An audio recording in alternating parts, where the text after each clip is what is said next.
What's popping? What's popping? What's popping? We are live. We are live. We are live. My name is Tyrone Irvin, and this is Soapbox Heroes. Let me go ahead and get this started today. I got some questions for you guys.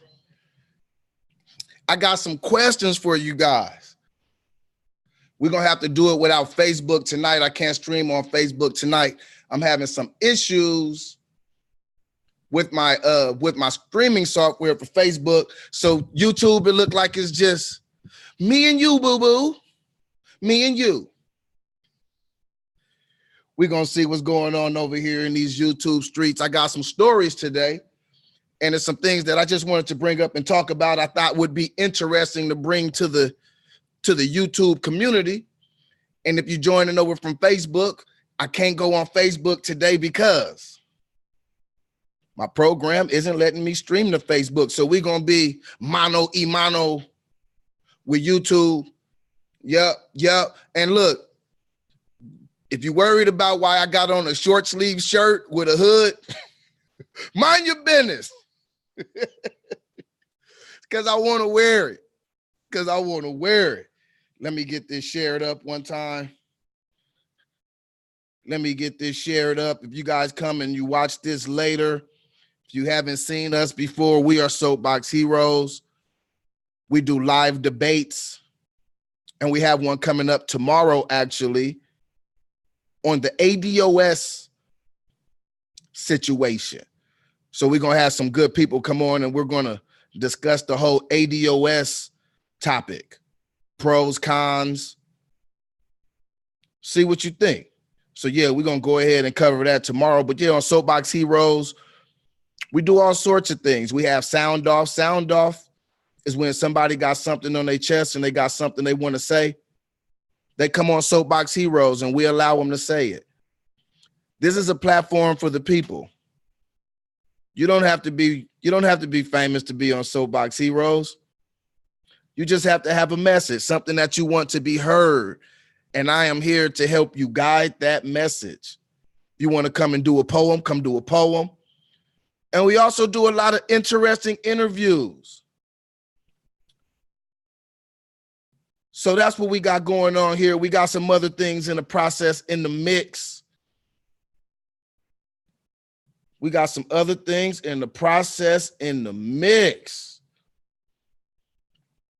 So yeah, again, if you guys haven't got a chance, go ahead, hit that subscribe button. I'm about to go ahead and get into the news of the day. Hopefully it's something that you guys want to see. More than likely. If you get this started, I'm trying to share on other platforms. Do you guys know anything about any other platforms that's good for getting out messages aside from Facebook, Instagram, and YouTube? I heard somebody say something about Twitch. If somebody hears this and you know something about Twitch, let your boy know.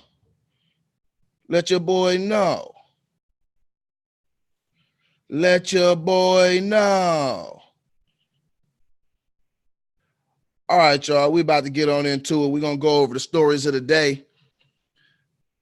Let me go ahead and share my screen over here. And we're going to start right here in Houston, Texas. We're going to start right here in H-Town. Let me share the screen. Hopefully I got my screen shared with you good people. If you're watching, hit a like if you get a chance. So yeah, we're going to start right here in H-Town, and let me go ahead and get started. You guys have had time to get your popcorn, yell at your spouse, tell your kids to go to bed. We're going to go ahead and start this here news.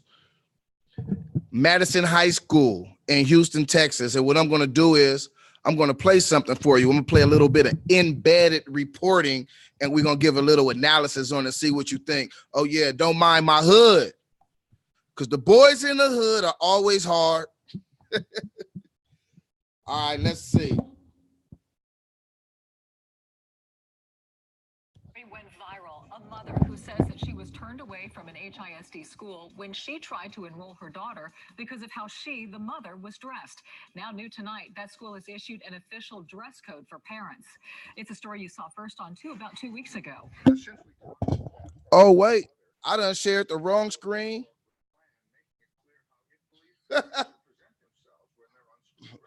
My bad.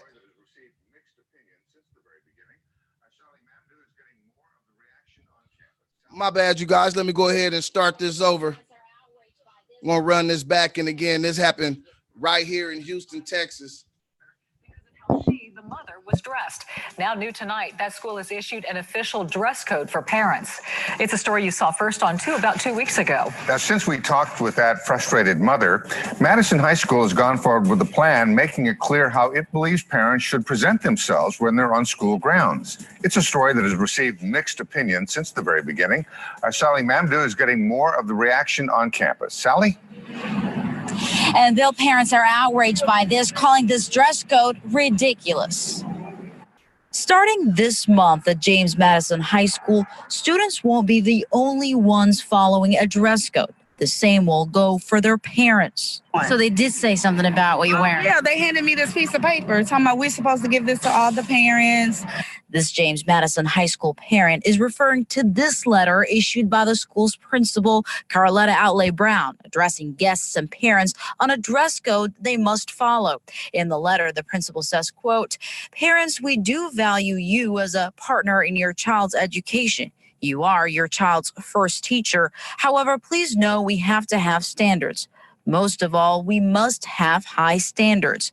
Among new guidelines listed on the letter include preventing anyone from entering the building or even being on school premises wearing a satin cap or a bonnet on their head. Shower caps of any kind are also not allowed. Hair rollers will no longer be permitted. These guidelines were put in place after Channel 2 News brought you this story of a Madison High School mother earlier this month who wasn't initially able to enroll her daughter because of what she was wearing and what was on her head. Parents we spoke to today don't agree with the new rules. I think it's ridiculous because they don't know the situation. You know, I had an emergency today. This woman is now just learning the new dress code as she was picking up her child. Basically, what you're wearing right now on your head is not allowed in there.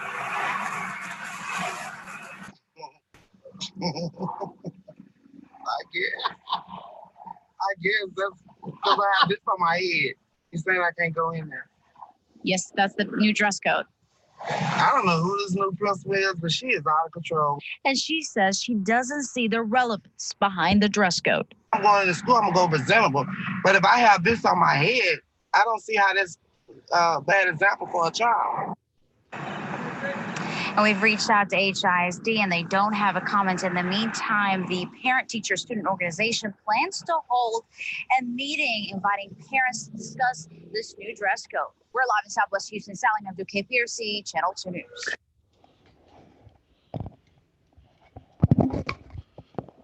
All right, y'all. We got that going on right here where I live in Southwest Houston. Southwest Houston, what do you guys think? We have a new principal. It's the principal's first year as principal, and she's implementing new rules. It's Madison High School, like they said, in Southwest Houston. First year principal comes up with a dress code, but the dress code ain't for the kids. It's for the parents. And a lot of the parents are mad. A lot of the parents are saying that there's a tinge of racial motivation at the bottom of it. But the principal is an African-American woman. The principal says that she's trying to bring higher standards. She also says that the parents is the kid's first teacher. And so what she's trying to do is bring higher standards. Let me higher my standards and take my hood off. Not be the boy in the hood. Hi, MC, how are you? I'm doing fine. Thanks for asking. Thanks for watching. More importantly, thanks for participating. But yeah, so the principal is like, nah, we're gonna have some standards around here.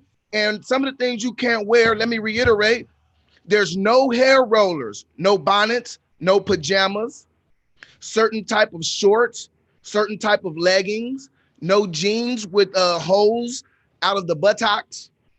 And again, there's certain shorts. I think I said that already, certain shorts that you can't wear. And so again, this is a dress code, not for the kids, but for the parents. And there's actually a lot of parents that are upset. So what do you guys think? You guys let me know what you think. Is this something that you would be upset about?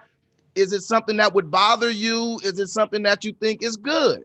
After all, the principal, again, it's her first year, and she's saying what she's trying to do is bring a higher standard.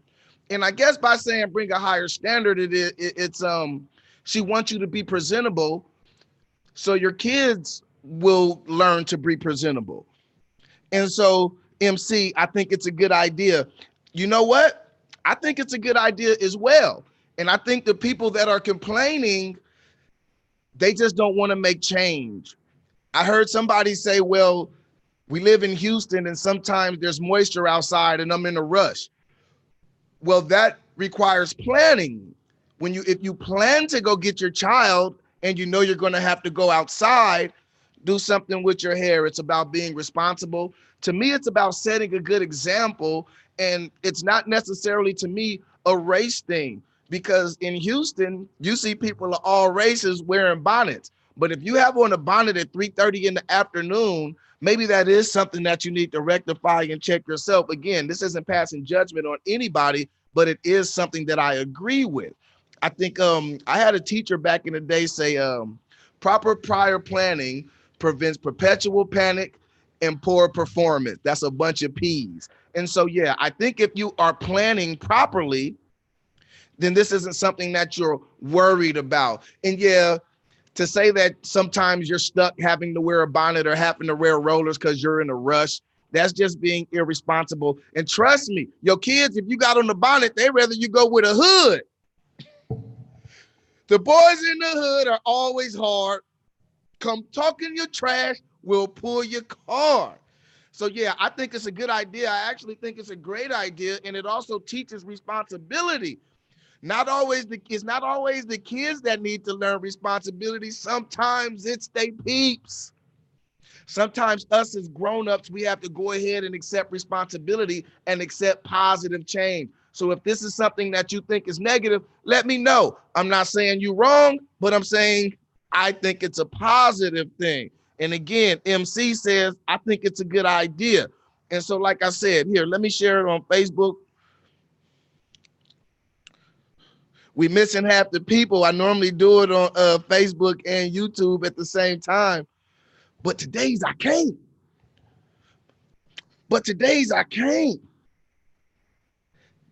That so-called dress that mom had on was just, ugh. You know what? Here, let me run it back and I'm going to show the dress that you're talking about. And this is what sparked it, is because this lady actually went to the school to pick up her child and they sent her home. They said that you can't come to the school dressed like this. Also, they say it's a distraction.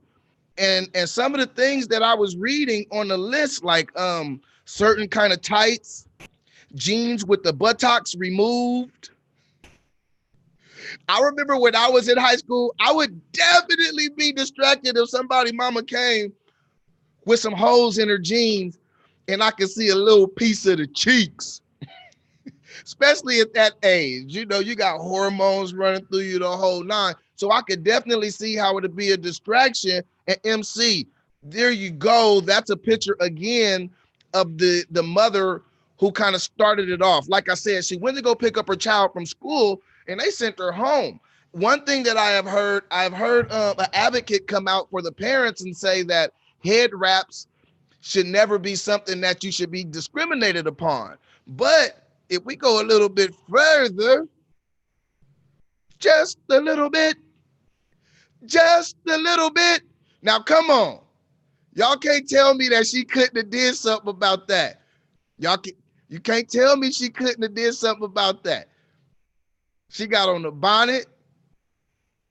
She got on a slingshot. Said, I'm going to go pick my baby up. But at the same time, I do understand the message that the principal is trying to give. It is trying to set a higher bar. And like I said, I have heard people equate it to race and saying that these things are targeting certain race. They're targeting us as black people. But again, the principal was black. And I don't think it has something to do with race. I think it has something to do with responsibility. When your kids go out in the world and they go looking for a job, you want them to look presentable. That's not a black thing. That's not a white thing. Me as a business owner, I'm not going to lie. I do look at somebody's presentation. And if we want to act like we don't ever look at presentation, we could act, but we know that's not reality. So again, like I said, I think this is a positive thing.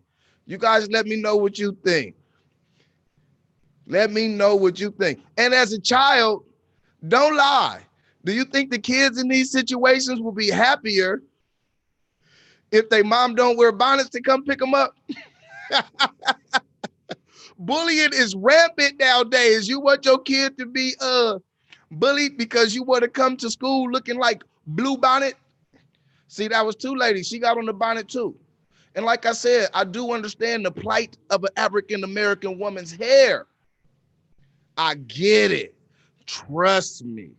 But all I'm saying is, it's okay to be presentable. It's okay to set a good example. It's okay to properly plan. We don't always have to be mad at every little thing. And so you guys, let me know what you think. Let me know what you think. Let me know what you think. Let me stop that. Yeah, and again, I was at Madison High School right here in Houston, Texas. It's in Southwest Houston. Houston is a huge city. When I first moved to Houston, I had no clue how big Houston is. Being from Southern California, being from, growing up in San Bernardino and Los Angeles area and Riverside, you're used to these big old huge cities. And so I'm thinking, this is the end all be all of huge cities. And then when I moved to Houston, whoa. Well, at least she's in the car. No lie. Yeah, at least she was in the car. She was in the car. So technically she had on another bonnet. She had the roof of her car as the real bonnet. But I do understand where the principal is coming from. I thought about it objectively from every side. And if it's a rush, you're laying in bed, something happens at the school and you got to get up there abruptly in a hurry, I completely understand. But if you're just chilling, or if this is the normal, you're just being lazy. I know a lot of people not gonna like me saying that, but you're gonna be being lazy. And look, they coming for the principal's head. It's her first year and people are upset. I see they got different spokespeople out talking about it. They got people rallying against her, but I hope she succeeds. Again, she says she's trying to raise the bar. And in these times that we live in right now, where the bar has been lowered to the point where you could just step over it without barely lifting up your feet, I think somebody raising the bar is actually commendable. And it also takes courage to do something like that. We know it takes courage anytime you go against the grain, anytime you go against popular belief, anytime you're new in a situation and you assert your beliefs. And so, yeah, I'm with it. But I wonder if she let me wear the hood. Could I be a boy in the hood? That's always hard. Come talking that trash. We'll pull your card. All right, y'all. Yeah, well, at least she was in the car. And let's not forget about the towel wrap on her head. Was that a towel? Was that a towel? I didn't even know it was a towel. And like I said, and speaking of raps, I understand raps. I understand certain raps. If it's, you ain't lying. Boy, I got some of the most acute people that participate in Soapbox Heroes. I did not know. Thanks, MC. I had no clue that was a towel. That in real life is a towel. It's an orange towel on her head at that. Okay, let me know. Is that being lazy? And like I said, I don't want to guess about her situation, but let's say if this happens every day, Is this lazy? Is the principal wrong for wanting to see a change? And again, sometimes when you expect more out of the parents, you end up getting more out of the child. I do agree with the teacher that the parent is the child's first teacher. Very first teacher. So yeah, you guys, I'm gonna go ahead and I'm gonna slide to the left, slide to the right, crisscross, and go to the next story. If you guys on the East Coast, this is Soapbox Heroes on a late night. It's 10:13 here in Texas. I mean, it's 11:13 on the East Coast, 9:13 on the Wild Wild West. The Wild Wild West. I used to live downtown, 159th Street. Is that it? That's not even on the West, is it? Unless he's talking about LA, 159th? I don't know. I'm gonna have to check on that. But yeah, you guys, let me go over to the next story. To the next story. And we're gonna talk about this. This story was shared with me today by two very, very close friends of mine, Cedric Thomas and Mick. I don't know if Mick want me to say his name just for anonymity's sake. People in undisclosed locations normally don't want you to tell their name. So yeah. On a serious note, let's scroll up. This right here, his name is Kevan Majors. Kevan Majors. He was an 18-year-old charged with 2 counts of sexual assault on a child and a second-degree felony. The reported sexual assault happened at 4:17 a.m. 4:17 a.m. So they wasn't on the late night. They was on the early morning, but you could still call it the late night. At 4:17 a.m. Saturday on the 900 block of East 23rd Street, the Odessa Police Department affidavit stated the complainant, the 15-year-old girl's brother. Now, mind you, it wasn't the 15-year-old. It was the 15-year-old's brother. Duke Pharaoh, what's the deal? What's the deal, Duke? Just going over a little bit of news right here. You know we got to give it to him raw. Like coleslaw. I appreciate you checking in, Duke. And everybody, you guys go check out Duke. Duke got some stuff going on. Where's the footage? But yeah, so let me get back to it. So the person who made the complaint wasn't actually the girl. It wasn't the 15-year-old girl. It was her brother. Okay. He stated he heard what sounded like moaning coming from where her sister was, the affidavit detailed. So the 15-year-old brother heard moaning coming from where the sister was. Okay. The complainant reportedly walked in on his sister having sex with the older man, later identified as Majors. Now they keep calling him an older man. He had just turned 18. So we could say he's a man technically because he's 18, but he had just graduated from high school. He's 3 years older than her. And sometimes context means a lot. So when you keep saying older man, it puts you in the mind state that he is literally an old man. But let me get back to it. And like I said, sometimes you got to read things in the way it's worded because wording is very important. Sometimes people word things to inflect a certain message, even if the message isn't necessarily applicable to the situation. Okay? The 15-year-old stated that she and Major smoked marijuana and that he brought her to her residence. The affidavit stated. Okay, so they got high, they were smoking some tweeds, and he took her back to her house. All right. The girl stated while under the influence, she and Majors had sex.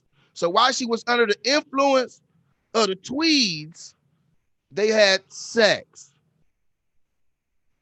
Okay, again, so let me reiterate this so we don't get too far. Her brother hears her moaning. Her brother walks in the room. Her brother witnesses her having sex with an 18-year-old Majors. Her brother called the police. Okay. Okay. So again, let me get back to it. The 15-year-old stated that she and Major smoked marijuana and he had brought her back to her residence. The affidavit stated. The girl stated while under the influence, she and Majors had sex. The 15-year-old stated she didn't feel like she was in the right state of mind to agree to sex and reportedly felt she was taken advantage of. Okay, so basically she's saying that the weeds, like Stephen A. Smith, put her in a different state of mind, and so he took advantage of her because she was high. Okay, and again, remember, it wasn't her that reported it. It was her brother who heard moaning, and the moaning sound attracted him to pop on in, pop on up. And that's where he saw Majors having intercourse with his sister. Let me get back to it.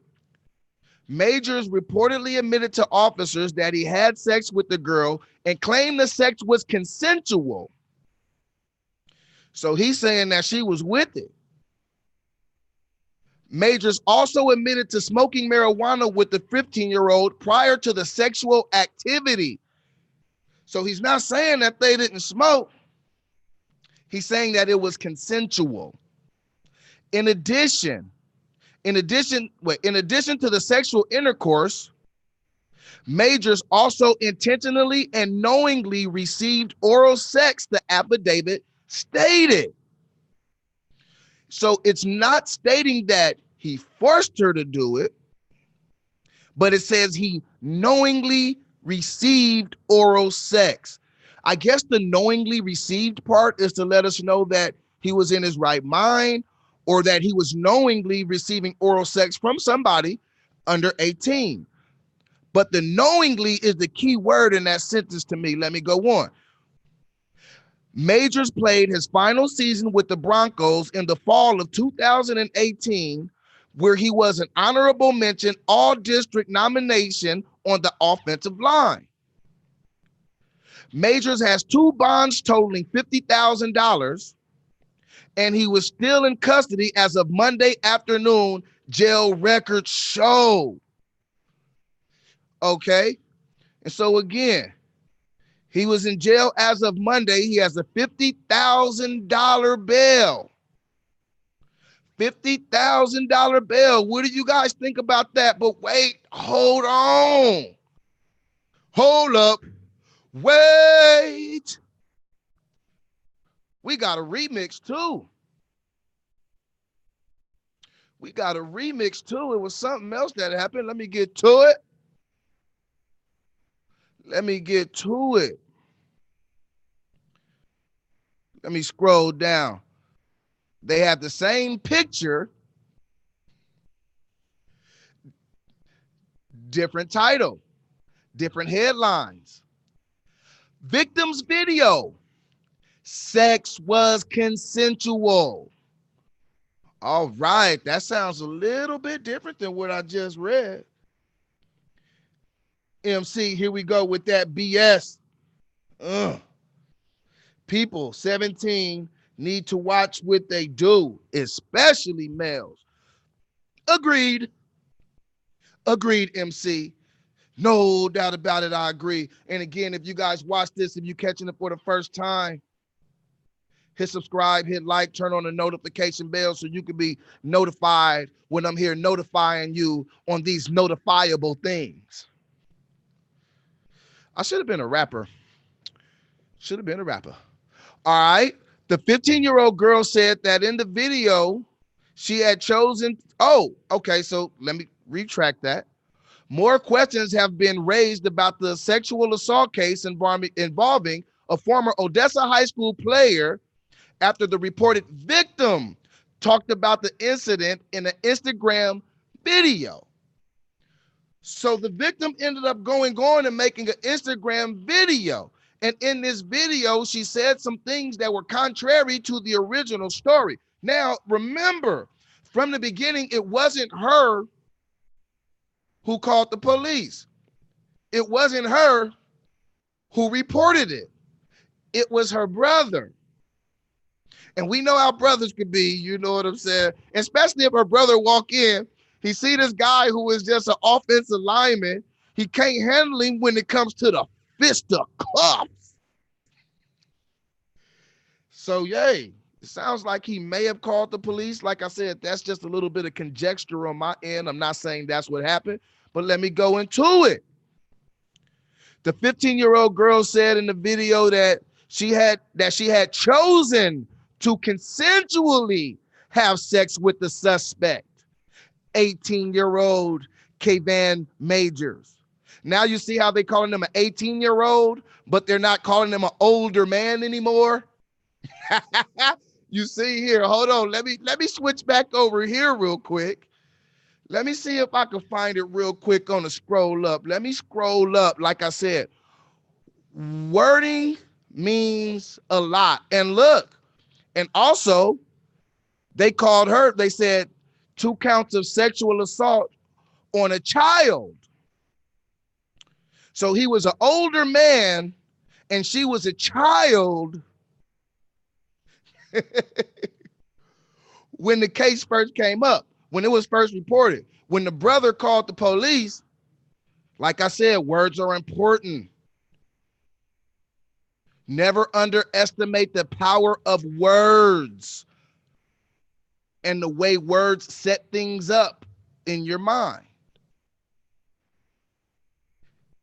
At first, she was a young child, and her brother stated he walked in on her having sex with an older man. Again, he's 18. Technically, he is older than what his sister was. But again, the words older man put you in the mind frame to think that this man is 30, 40, 50, 25, whatever you want to call it. And mind you, again, he had just graduated high school last year, 2018. So again, like I said, there are some things going on. And like I said, look at the sleight of hand when it came to the wordplay. Let me get back to it.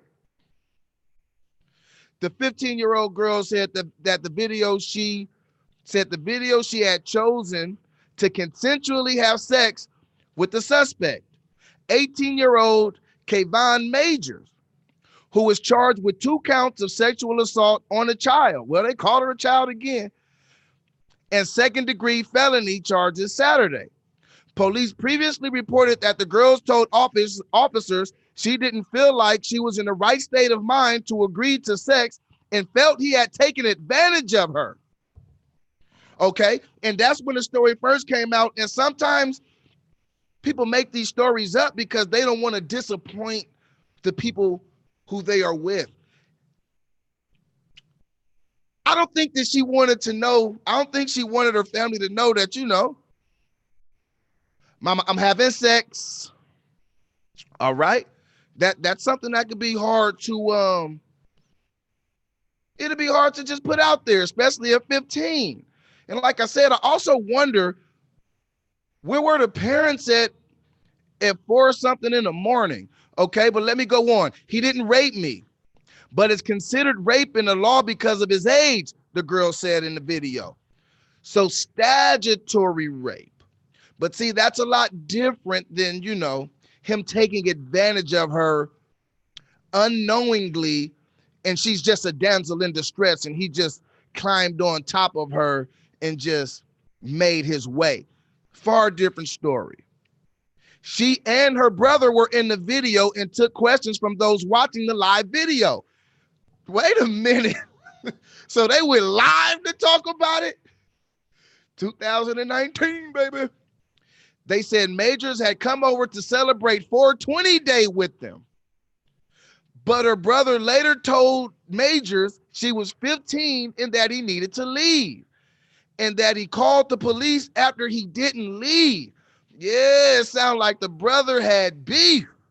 The brother told him to leave, and he didn't like the fact that he didn't leave, is what it sounded like. And so he called the police, knowing that Kevan was 18. And he said that he told Kevan that his sister was 15. Okay. OPD, again, this happened in Odessa. That's West Texas. OPD spokesman Steve LeSure said that the elements were meant to charge Majors with sexual assault of a child, regardless of whether it was consensual. Wow, so they're going to charge him with sexual assault on a child, regardless of it being consensual. Wow. And referred further questions to the Ector County Ector County District Attorney, Bobby Bland, who will make the decision whether to prosecute Majors. Okay, you guys, if you feel something is wrong, they're giving up game right here. Ector County District Attorney Bobby Bland. I don't know, maybe somebody need to call him and maybe talk to him about statutory rape. That's a lesser charge if I'm not mistaken, but again, I'm not a brilliant legal mind. I'm just a guy sitting in a chair. So again, Bobby Bland, that's who's going to make the decisions. Bland said he had not received the case file regarding the assault and declined commenting specifically on the case.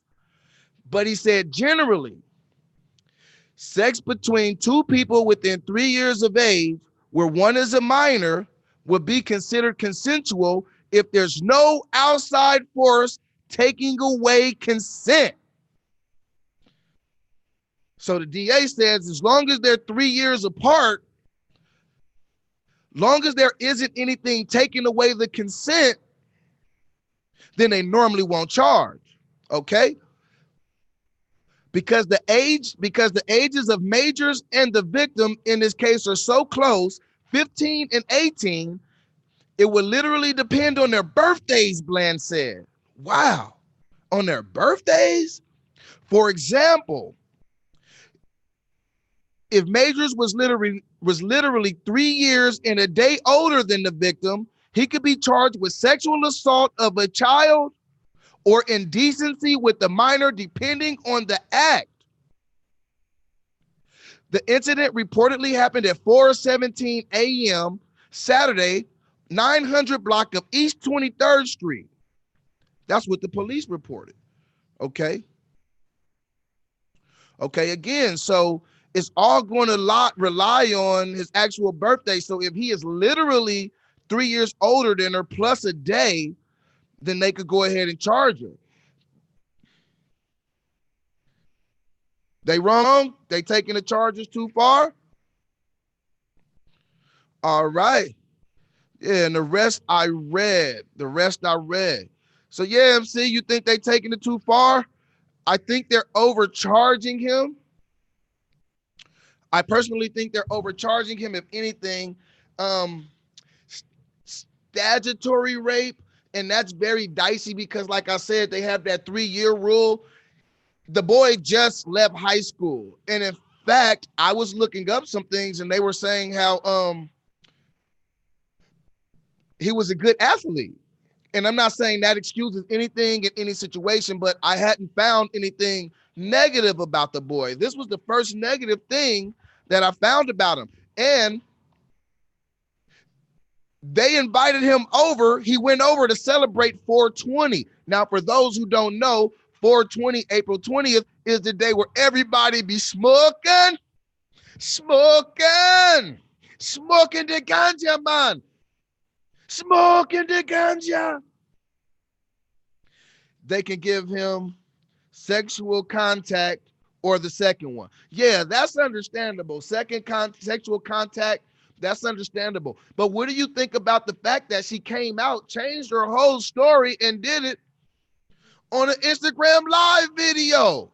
What are these kids doing nowadays? And like I said, they did switch up the story. It sounded like the brother found out some stuff that he didn't want to know about. And so it hurt his feelings. So he called the police on the boy. And it sounds like the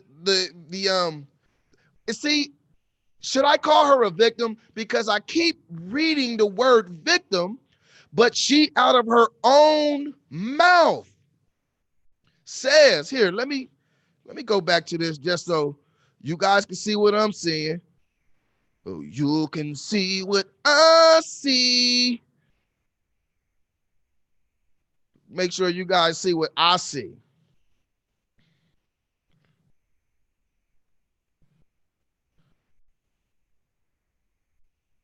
Make sure you guys see what I see.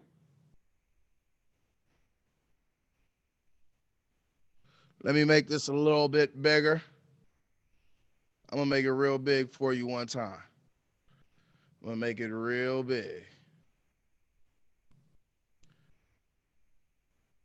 Right here, let me highlight it. It says, he didn't rape me. Here, let me highlight the quote, the quotation marks. He didn't rape me. So, should I keep referring to her as the victim? Should I refer to her as the victim? She said, he didn't rape me. D-I-D-N apostrophe T, rape me. So if he didn't rape her, why are they still calling her the victim? And they're still calling him the suspect. What is he suspected of? Consensual sex? There's no suspicion. They're both telling you exactly what happened. Words are important. Again, she said he did not rape me. Before we go too far, that brings me back over to Albert Wilson. Okay? Albert Wilson got 12 years in the penitentiary. He has to register as a sex offender for life. For life. Do you know what that could do to somebody's reputation? Do you know how hard it can be to find a job, to be able to live, find housing, friends, put your life back on track? Now, if you guys don't know what happened, I've kind of been harping on this a little bit because I feel like sometimes we bring up these things and we're so fast to champion the cause while it's popular, but as soon as it goes away, we go away too. All right? So real quick, let me reiterate what happened to this kid, this young man. He goes to a bar and he's under 21. At that bar, he meets a girl and she's also under 21. He got in with the fake ID. They didn't card her whatsoever. Okay? So then they get to dance and they had a instant attraction. An instant attraction. Like they gravitated toward each other. All right? And during these things, they get to dancing and he gets to rubbing on her, and it's even reported that he started feeling on her under her dress, and she was okay with it. So then he said, you know what? Let's go to my apartment. Let's go to the house. So they take a short walk to his apartment. Now, mind you, let me reiterate again. Well, it's not reiteration because I haven't said it. They never asked each other's age. So they don't know how old each other are, but they both think that they're adults. They both think that they're over 21. So I'm saying that to say this: she was willing to leave with the man that she believed was over 21. That's one. So they go back to his place. They're there for literally 5 minutes. They're there for 5 minutes. And she says he raped her. So now they didn't find any seminal evidence on her at all. They found no semen, zero semen, none. N-O-N-E, zero, Z-E-R-O, zilch. I don't know how to spell that, but none. No semen. What they did find was saliva DNA on her chest. And he admitted to kissing her on her chest. Now remember, they were only there for 5 minutes. All right? 5 minutes. The alleged victim says that she was stumbling and she was too drunk. Camera footage shows an opposing view. Camera footage shows her walking in a very coherent manner. So with that being all the evidence that they had,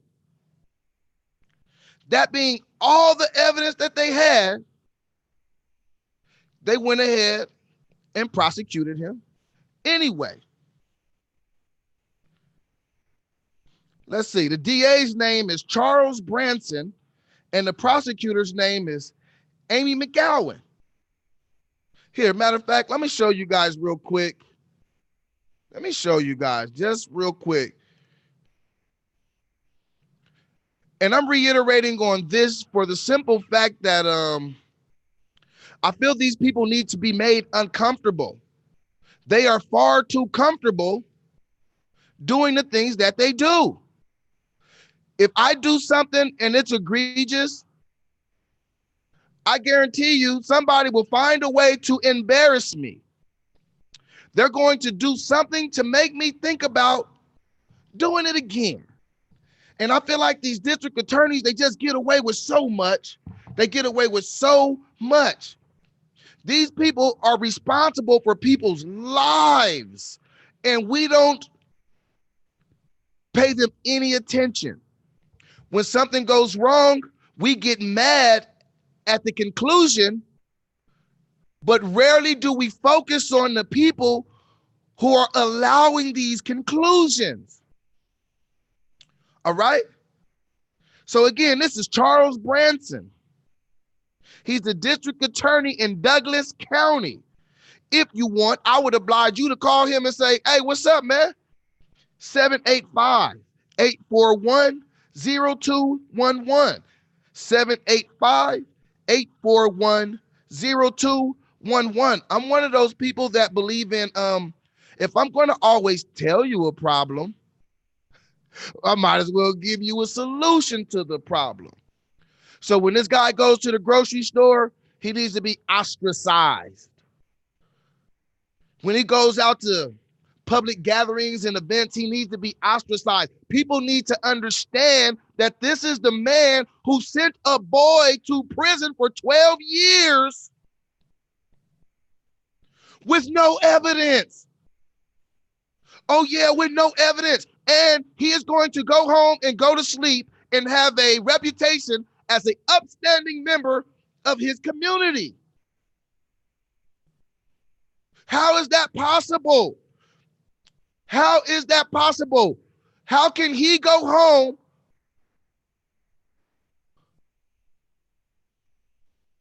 when he's in jail?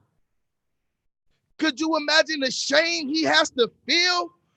Could you imagine when he has to deal with knowing he's going to spend the next 12 years in prison, knowing that he's going to be on a lifetime probation sentence because just because you're out of jail don't mean you out of jail when you have probation. They're also giving him a lifetime, not only lifetime probation, but he has to register as a sex offender for the rest of his life. Do you guys know what that could do to a person? Well, this guy right here, Charles Branson, him gets to go home, lay in the bed, eat a nice dinner, relax, take in a breath, freely walk outside when he just condemned a man for 12 years. And he is an elected official, you guys. Do not forget that he is elected. Somehow we need to wake the people up in Douglas County and get him up out of there. We need to get him up out of there. Hold on, and while we on it, let me not go too far. That's not it. That's not it. Uh-oh. It's not it. See what we got here. Amy McGowan. Amy McGowan was the prosecutor that prosecuted the case. This is her. And what people need to realize is this. She has been in trouble. Oh, not her. Let me get the right Amy.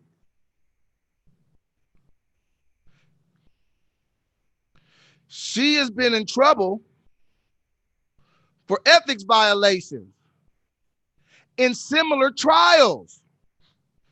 You hear me? She has been in trouble, ethics violations in other trials.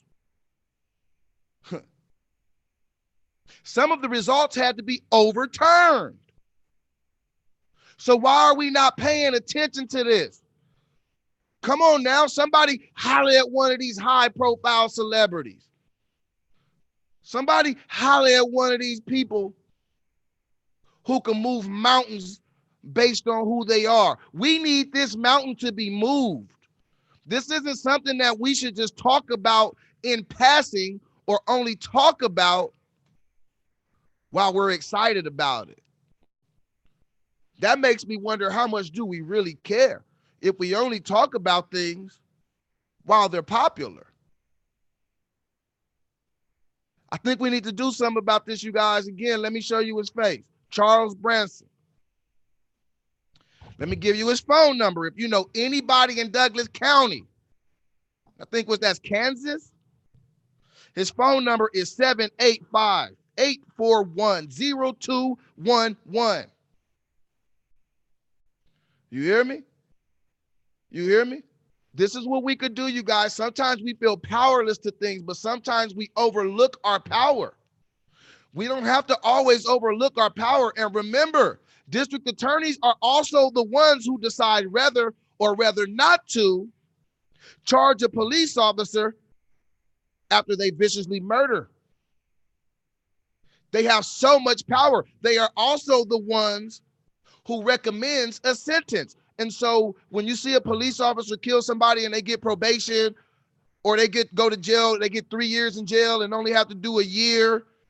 And then when they get out, all the charges are dropped, long as they go another year without getting in trouble. The district attorneys are the people who make these things happen. Yes, it follows him everywhere he goes. Yes.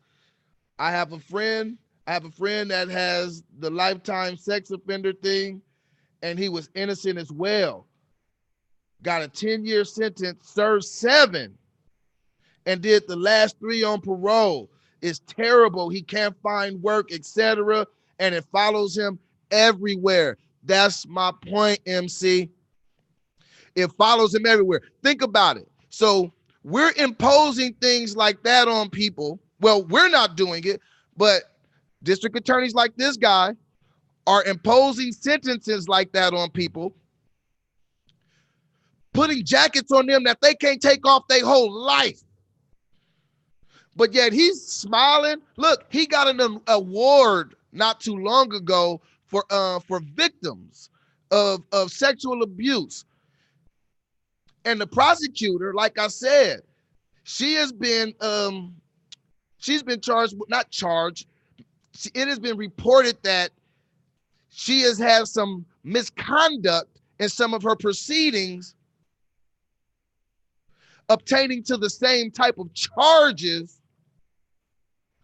You see? Obtaining to the same type of charges that got Albert Wilson 12 years.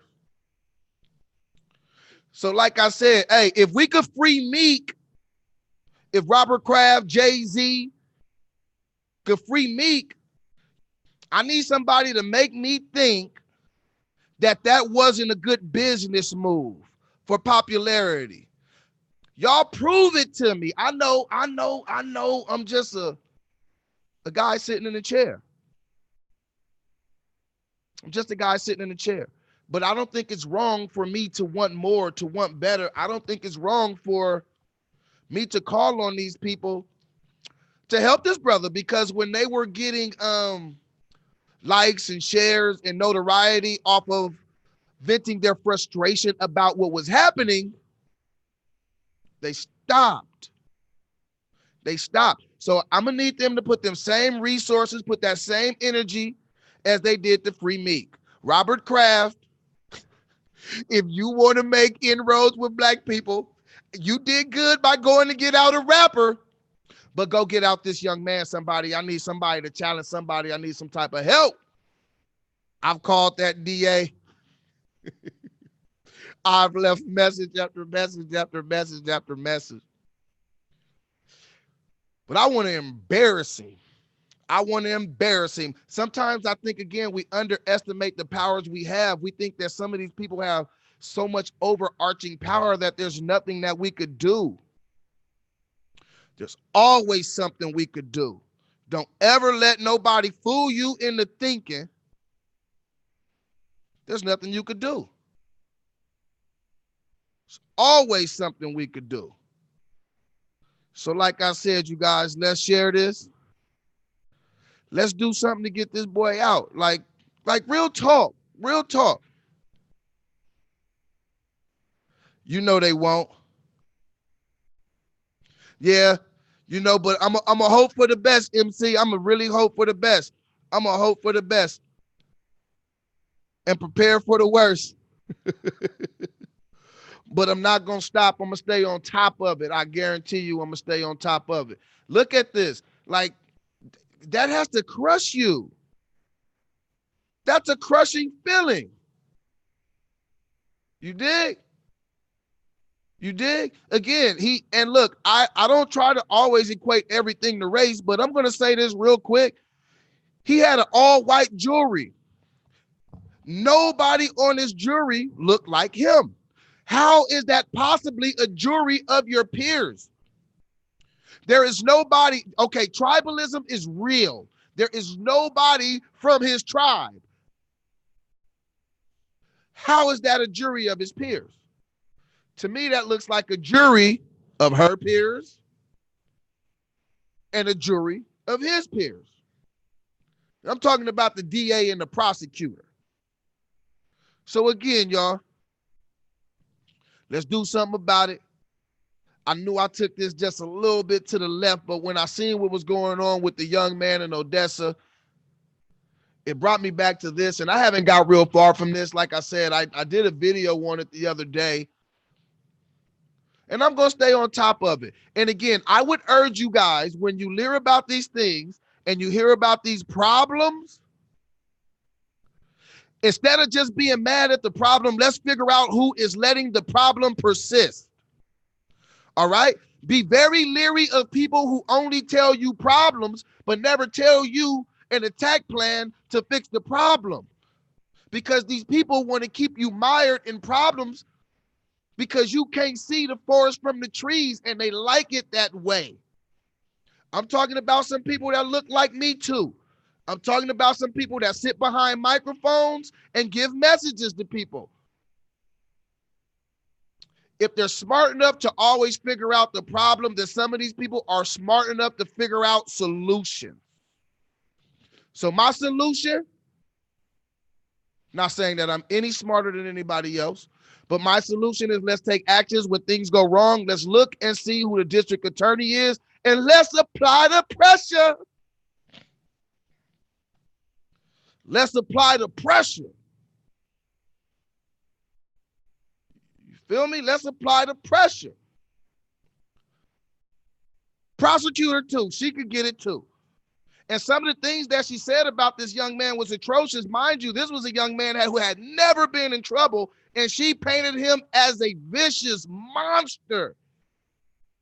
You hear me? A vicious monster. And it's to the point where the judge gave him the minimum. The judge gave him 12 years. That's the minimum. So again, we might have to address some of these mandatory minimums. There's things that we definitely need to address.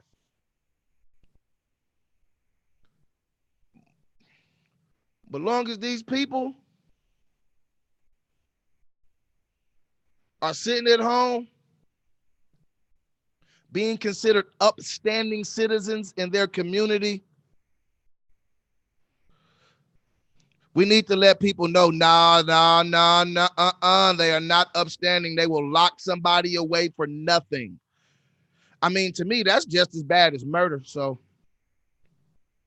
I'm going to go ahead and get out of here, you guys. I'll be back sometime tomorrow. I might do it twice tomorrow. I got time because I am not going to do anything on Friday. I don't think. If you guys don't know, I'm on a radio station out here on Fridays, 12:30 a.m. The Source. That's in Houston, Texas, if you in H-Town. That's in Houston, Texas, if you in H-Town. I'm on with the legendary Ralph Cooper, my mentor, my friend. So I'm going to go ahead and get out of here, you guys. Thank you guys for watching MC. Thank you for, hey, you kept the chat live by yourself. If you can't inbox me something so I can send you a t-shirt, I appreciate that. I appreciate that.